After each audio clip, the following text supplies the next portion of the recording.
isang sulok ng Puerto Princesa, Palawan, may isang pamilyang tahimik na lumalaban. Hindi man marangya ang buhay, puno naman ng tibay ng loob at pag-asa. Kilalanin ng pamilya Senit, mga pangarap na minsang tila abot langit ang hirap, ngunit hindi kailanman binitawan. Sa tulong ng Pantawid Pamilyang Pilipino Program of 4Ps, unti-unti nilang binuo ang landas palabas ng kahirapan. Ngunit higit pa sa tulong pinansyal, may isang simpleng gawi ang nagsilbing sandigan na kanilang pagbabago. Ang kanilang mga family meeting. Dito, bawat tinig ay mahalaga, bawat problema ay hinaharap, at bawat pangarap ay pinagtitibay. Paano nga ba nabago ng pag-uusap, pagkakaisa at pagtutulungan ang takbo ng kanilang buhay? Tunghayan ang kwento ng pamilyang Senit, isang kwentong hindi lamang tungkol sa pag-ahon, kundi sa lakas ng pamilyang sabay-sabay lumalaban. Narito ang kanilang kwento.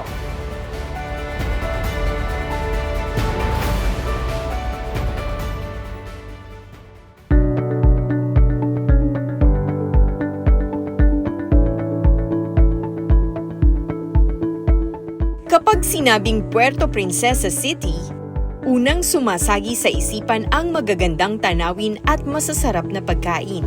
Mapa seafood man yan o local delicacies. Narito ang Puerto Princesa Underground River o Puerto Princesa Subterranean River National Park na isa sa 7 Wonders of Nature sa buong mundo. Pinupuri din ang lugar na ito pagdating sa pagpapanatili ng kalinisan at kaayusan ng kapaligiran. Tunay na pinagpala ang lugar na ito sa likas na yaman. At higit sa lahat, narito rin ang mabubuting mamamayan na patuloy na humaharap sa hirap at ginhawa ng buhay. Kumusta na kaya ang mga simpleng mamamayan sa Puerto Princesa City? Lalo na ang mga pamilyang tinulungan at tinutulungan ng Pantawid Pamilyang Pilipino Program of 4Ps ng Department of Social Welfare and Development. Nagtungo kami sa Barangay Kabayugan.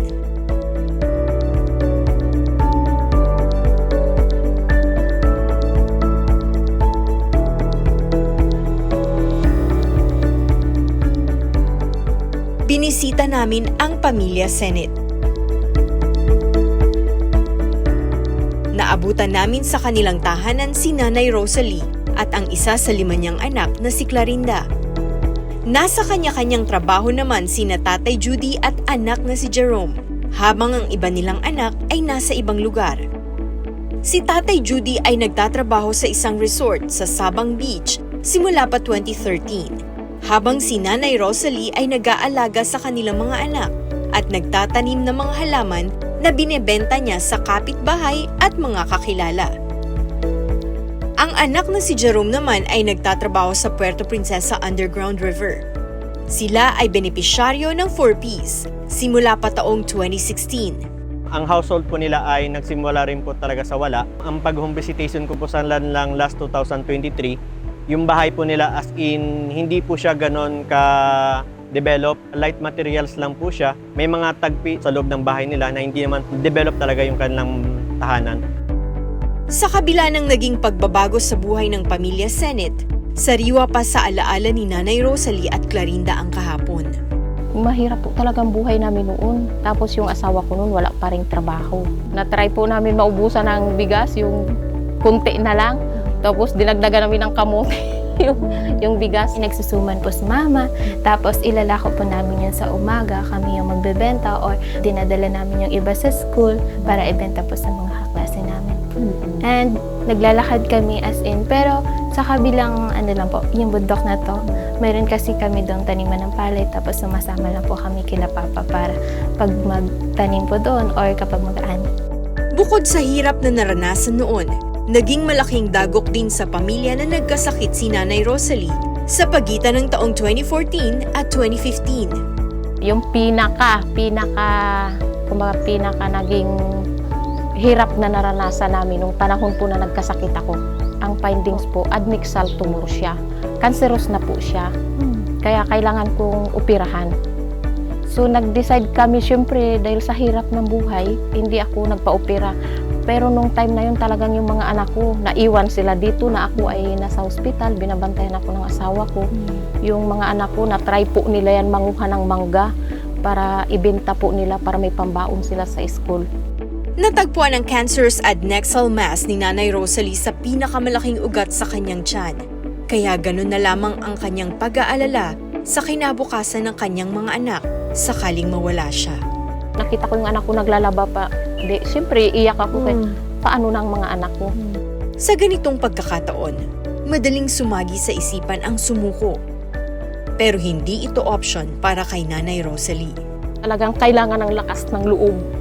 Yung huwag ka talagang bibitaw ano man ang mangyari. Kasi sa sitwasyon ng iba, pag nagkasakit ka na, parang manghihina ka na. Para sa akin, hindi po. Parang yun pa yung gagawin nilang sandala na kailangan kong tumibay, kailangan kong laksan ang loob ko. Kasi mayroon akong mga anak na umaasa sa akin. Hindi basta ang pagdadaanan, pero kailangan talaga maging matatag. Nagpatuloy siya mabuhay sa kabila ng naging sakit at ngayon ay maayos na ang kanyang kalagayan. Nakatulong ang 4Ps na maibsan ang hirap na nararamdaman ng pamilya sa pamamagitan ng pagtugon sa kakulangan sa pangailangan ng pamilya sa pagkain at edukasyon. May mga subsidiary naman po sila, di ba? May rice subsidiary at saka nakakatulong din po yung pera na binibigay nila para po sa mga kailangan namin sa school. Mahuhusay na mag-aaral ang mga anak ni Nanay Rosalie, kabilang na si Clarinda.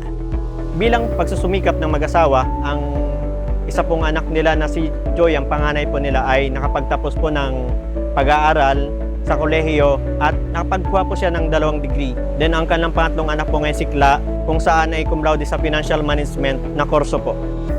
5 po sila magkakapatid. Wala kong anak na hindi nakakuha ng award. Siguro ang tingin ko po doon dahil sa kahirapan ng buhay, so ang pinapakain ko lang po talaga sa mga anak ko gulay. Kaya siguro po nakatulong yun para yung utak nila maging magaling. Tsaka ano daw po, mana din daw po yun sa magulang. Siguro po. Pwede. Si Nanay Rosalie ay isa sa mga parent leader ng 4Ps sa kanilang lugar. Ibinahagi niya ang kanyang mga natutunan sa ilalim ng programa. Malaking tulong po ang 4Ps sa development sa sarili. Kasi ang 4Ps po ay mayroong FDS. Yun ang pagkakataon na marami kang makakasalamuhang kapwa, participate sa mga ginagawa ng siteleng po namin. Siyempre, pag may nagli-lecture po siya, tapos may mga tanong-sagot, na nabubuksan yung kaisipan mo na parang, hindi lang pala, dito na lang ako sa sulok ng bahay ko. Kailangan mo rin lumabas, makikapwa. Ang mga natutunan niya sa family development sessions, ginawa niya sa kanyang pamilya. At hindi naman siya nagkamali sa pagpapalaki sa kanyang mga anak dahil lahat sila ay lumaking mabuting tao at may pagpapahalaga sa pag-aaral. Ginagapang talaga namin ang lahat para lang makapag-aral sila. So, tuwang-tuwa naman ako kasi sa kabila ng pinagdadaanan namin nag-aaral naman talaga sila ng maayos. Kaya talagang kami bilang magulang, ang support namin ay talagang sa mga anak. Pero may kasabihan din na walang kwenta yung hirap ng magulang kung hindi desidido mag-aral ang anak. Kaya para sa mga anak ko talagang, proud ako sa mga anak ko kasi talagang nagpursige sila mag-aral. Mga grade 4 or 5, something ganyan po. Tinuturuan niya na kami para kami na as in yung mag-asikaso sa bahay, kami na maglaba. That time kasi wala pang washing, ganyan. So, kami po naglalaba ng sarili naming damit, tapos magwawalis sa paligid tuwing umaga. Before po kami pumasok sa school. Ang pagpupursige ng mga anak ni Nanay Rosalie at Tatay Judy ay hindi lamang dahil ayaw na nilang mabuhay sa hirap, kundi dahil gusto nilang ibalik ang mga sakripisyo ng kanilang mga magulang. Gaya na lamang ni Clarinda, na graduate na cum laude sa Financial Management course sa Palawan State University. What drives you to become an honor student? Ganti na lang po sa parents namin kasi nung maliit pa po kami, hindi pa po si Papa nagtatrabaho sa Daluyan po. Bale, farmers lang po talaga siya that time. And si Mama dito lang din po sa bahay, so wala po masyadong kinikita. Sabi ko dati, gusto kong makaangat sa kahirapan. Parang maiangat naman po sila kahit konti sa hirap. Kung meron mang naituro sa'yo ang kahirapan, ano yun? Na kung magsusumikap ka po, kaya nyo pa rin po, or kahit buo kayong pamilya, I think naman po na kaya nyo lampasan. Paniniwala ng Pamilya Senate, edukasyon ang magtatawid sa kanila sa kahirapan. Gaano kahalaga sa'yo ang edukasyon? Very important po kasi nung maliliit pa kami, yan lagi yung sinasabi sa amin nila Papa, na magtapos po kami ng pag-aaral kasi pag may tinapos po kami, mayroon na po mga trabaho kami or makakaangat na po kami sa kahirapan. And ni-strive ko naman po yun, kaya per level ko po is my honor. Anong favorite, mo ba, subject? Math? Math. Talaga sa math kayo.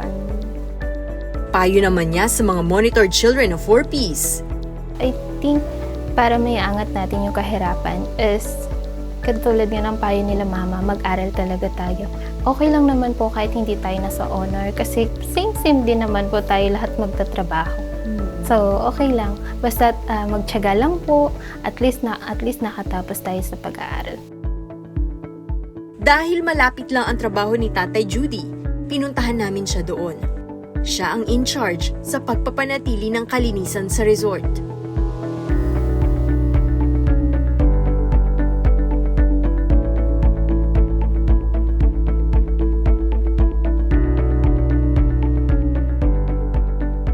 Kumusta naman po yung income? Yung dati, sweldo lang po, pero ngayon ay meron naman po kaming mga service charge po na dagdag. Sumasapat naman po sa inyong pamilya. Opo, may mga dagdag income rin naman, pero sa sabay-sabay rin po ng anak ko sa sunod-sunod, ibig sabihin yung sa pag-aaral, nakukulakan pa rin. Nakatulong aniya ang 4Ps upang maibsan ang kagipitan at mas mapabuti ang relasyon ng pamilya. Tuwing may purpose po ay dadagdag po ng pambayad doon sa tuition sa mga kailangan po sa school. Ano-ano po yung mga natutunan po ninyo sa ilalim po ng programa? Base doon po, minsan nag-attend po yung misis ko ng meeting. So, yung mga natutunan niya, minsan nasishare niya rin po sa akin. Tulad po ng pag-aasikaso sa pamilya, sa mga anak, din sa pag-uusap rin po minsan sa aming mag-asawa. Isa sa magagandang kaugalian na ginagawa nila para sa pagbubuklod ng pamilya ang open communication, tulad ng family meeting. Dito pinag-uusapan nila ang budget, patakaran at mga plano ng pamilya. Bakit po importante sa inyo yun? Kasi po siyempre yung parang napapaabot yung mga nasa aming sarili kung anong mga problema din yun. Sa maayos na paggabay ng mga magulang at malinaw na direksyon na inilatag ng 4Ps, nakamit ng kanyang mga anak ang matataas na karangalan sa eskwelahan. Siyempre po mas proud na proud po ako sa kanila dahil kahit anong hirap namin, sobra-sobra ang pag-graduate. Mana daw po sa nanay yung inyong mga anak. Ano mo masasabi? Okay lang po. Pero pa sa tatay din po. Ano po?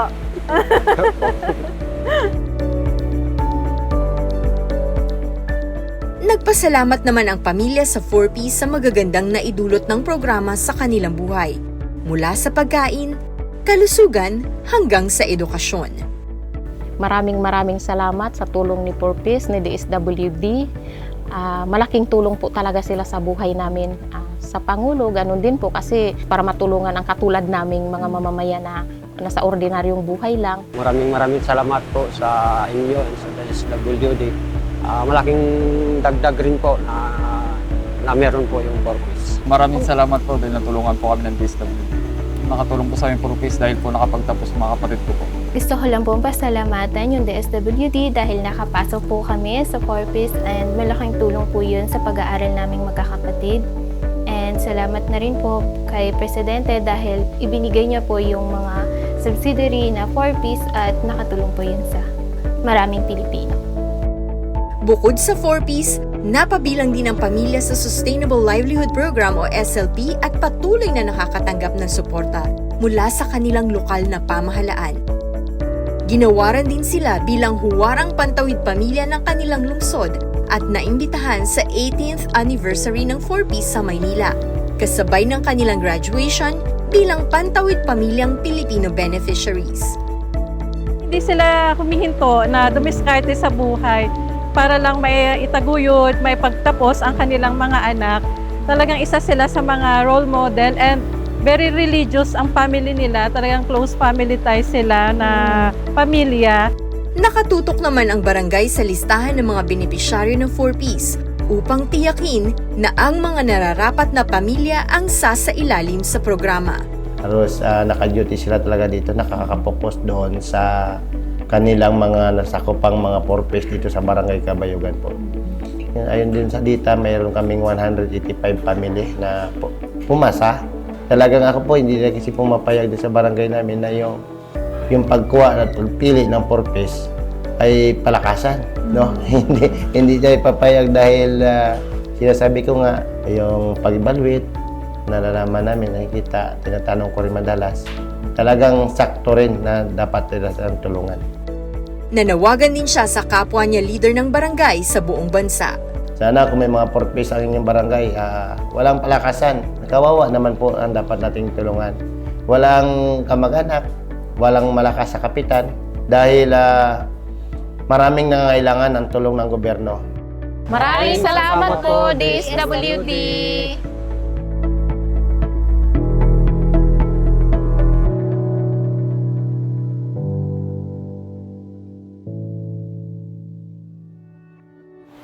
Sa bawat hamon ng kanilang hinarap, pinatunayan ng pamilya Senate na ang tunay na yaman ay hindi nasusukat sa pera, kundi sa pagkakaisa, pag-unawa at pagmamahalan. Sa simpleng pag-upo bilang isang pamilya, sa pakikinig sa isa't isa at sa sama-samang pagdedesisyon, nabuo nila ang matibay na pundasyon ng kanilang tagumpay. Ang 4Ps ay nagsilbing tulay, ngunit ang kanilang determinasyon ang nagdala sa kanila sa kanilang pampang. At sa bawat hakbang, dala nila ang aral na ang pagbabago ay nagsisimula sa loob ng tahanan. Ang kwento ng pamilya Senate ay paalaala sa ating lahat na kahit gaano kahirap ang simula, basta't may pagkakaisa at pag-asa, may direksyong tatahakin, pataas, pasulong, at para sa mas magandang bukas.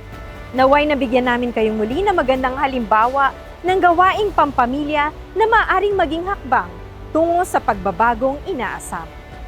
Ako po si Bianca Piedad Tamundong ng DSWD Traditional Media Service na nagsasabing sa bawat hamon ng buhay, ang DSWD ay patuloy ninyong magiging kaagapay. Hanggang sa susunod na Martes, abangan po ninyong muli ang isa na namang kwento ng pag-asa at pagbabago.